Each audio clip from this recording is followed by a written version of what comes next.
बोलिए कृष्ण कन्हैया लाल की जय। बोलिए श्री कार्तिक मास की जय। आज कार्तिक मास के पंचम दिवस पंचम अध्याय में देवर्षि नारद और महाराज पृथु के बीच जो संवाद चल रहा था, उस संवाद में आगे की ओर कथन अग्रसर करते हुए पृथु महाराज कहते हैं, हे देवर्षि महाराज, आपने कार्तिक और माघ मास का बड़ा फल कहा।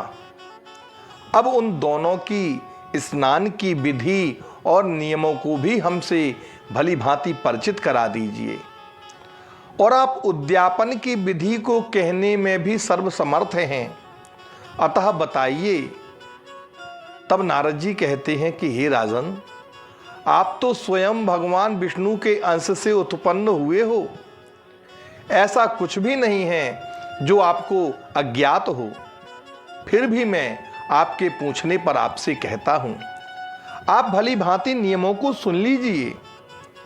आश्विन माह की जो शुक्ल पक्ष की एकादशी होती है, उस एकादशी से कार्तिक व्रत को आरंभ करना चाहिए।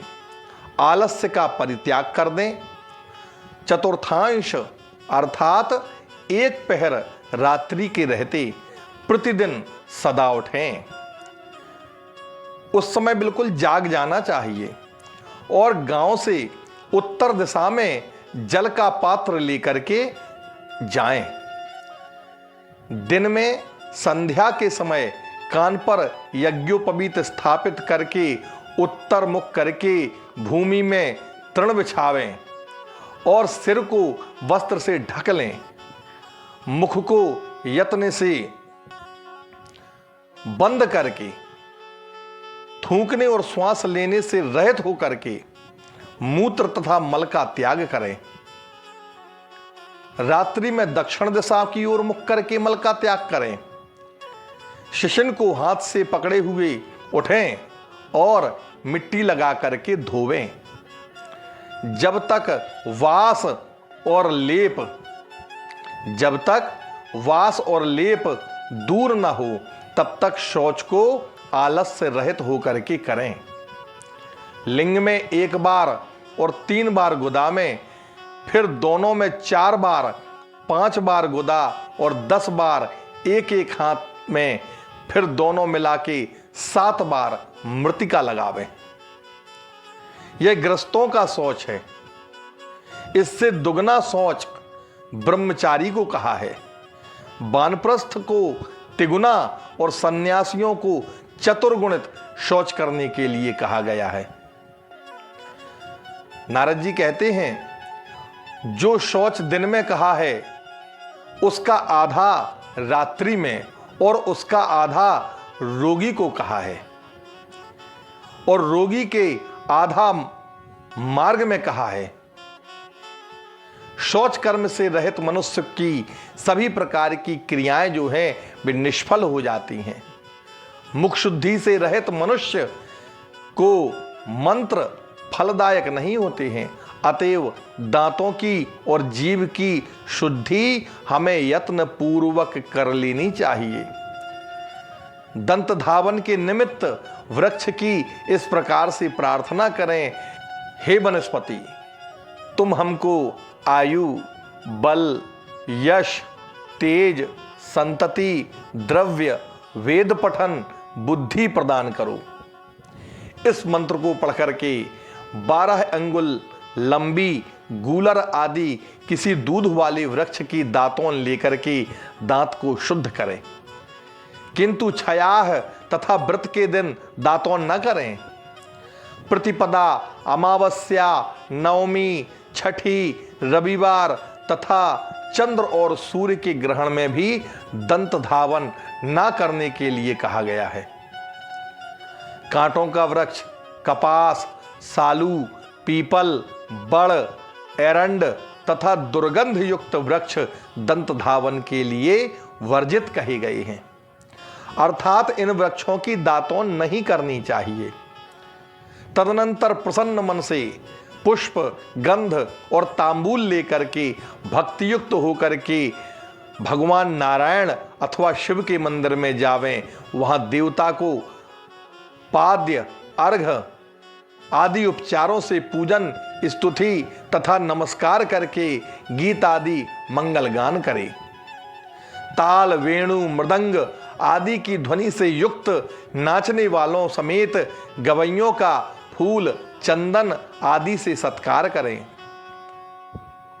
देवालय में गान में तत्पर होने के कारण वे लोग विष्णु भगवान के समतुल्य होते हैं। सत्ययुग आदि में तप, यज्ञ, दान आदि से भगवान को प्रसन्न किया जाता था, कलयुग में नहीं, क्योंकि कलयुग में केवल भगवान के नाम के गान की ही प्रशंसा की गई है। अतः हे राजन, मैंने भगवान से पूछा कि हे देवेश, आप कहां निवास करते हो? तब उन्होंने कहा कि हे नारद जी, ना मैं बैकुंठ में निवास करता हूं, ना मैं योगियों के मन में निवास करता हूं। मेरे भक्त जहां मेरा गान करते हैं वहां मैं स्थिर हो जाता हूं। गंध, पुष्प इत्यादि से उन मेरे भक्तों की जो पूजा की जाती है और जैसा मैं उस पूजा से प्रसन्न होता हूं, वैसा अपने पूजन से प्रसन्न नहीं होता हूं। मेरे पुराण की कथा और मेरे भक्तों का गान सुन करके जो मूढ़ मनुष्य निंदा करते हैं, वे निश्चय मेरे द्वेष के योग होते हैं। सिरस, धतूरा, कुरैया, सेमल, अकौआ और अमलतास इत्यादि पेड़ों के फूलों तथा अक्षतों से विष्णु भगवान की पूजा नहीं की जाती, अर्थात इन सबको भगवान विष्णु अथवा सालिग्राम की मूर्ति पर न चढ़ावें। गुड़हर, कुंद, सिरस, जूही, चमेली और केतकी के फूलों से भगवान शिव की पूजा नहीं की जाती। लक्ष्मी रखने वाले लोगों को तुलसी पत्र से गणेश की और दूर्वा से दुर्गा की पूजा नहीं करनी चाहिए। वैसे ही अगस्त के फूलों से कभी सूर्य भगवान की पूजा नहीं करनी चाहिए।